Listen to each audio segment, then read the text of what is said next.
हमारे साथ बात करने के लिए कांग्रेस के नेता Sukhdev Bhagat ji. Sir, one nation one election आज कैबिनेट ने अप्रूव किया है, केंद्रीय कैबिनेट ने, क्या कहेंगे आप? मैं समझता हूँ वन नेशन वन इलेक्शन ये कहीं न कहीं देश के फेडरल कैरेक्टर का रिजेक्शन है। इसलिए मैं इस बात को कर रहा हूँ कि अगर जो आप संविधान भी देखें तो यूनियन ऑफ स्टेट्स कहा जाता है, तो ये स्टेट्स की आइडेंटिटी क्या रह गई। और सबसे बड़ी बात है, राज्य पुनर्गठन आयोग 1950 में जो गठन किया गया उसके पीछे मंशा कि उसकी अपनी भाषा के आधार पे, भाषाई आधार पे एक देश का एक जो स्वरूप है वो सामने नजर आए।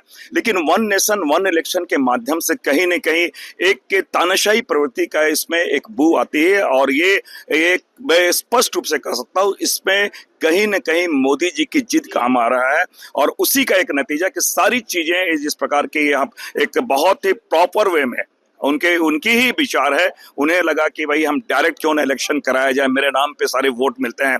तो ये एक तो लोकतंत्र के लिए भी खतरा है, मैं जरूर कहना चाहूंगा इसे। सर, लेकिन सरकार का मानना है कि इससे बहुत सारी मशीनरी जो उपयोग होती है चुनाव में और साल साल भर चुनाव चलते रहते हैं, उससे बचा जाएगा और बहुत सारा सरकार का धन, आम लोगों का धन बच सकेगा। मैं समझता हूँ उसके बहुत सारे उपाय हैं, फिजूल खर्ची कम करने के बहुत सारे उपाय हैं। और उन चीजों को देखें कहाँ पर जो हमारे राज्य हित में, देश हित में, जहां जहां पे हमारी जो चीजों की आवश्यकता नहीं है। आपने भी देखा होगा, अगर सरकार को इतनी चिंता है तो सदन में प्रति मिनट जो 2.5 लाख रुपए हमारे खर्च हो रहे हैं और सदन लगातार हमारे चल रहे, कहीं 5 मिनट कहीं 6 मिनट, और सदन को इन्होंने ये वो बना दिया है, टच मी नॉट वाली स्थिति में ले आया है कि जहां अडानी की बात करें तो सदन वो एडजॉर्न कर दी जाता है। तो ऐसे, इसलिए मैंने कहा कि ऐसे बहुत सारे मुद्दे हैं।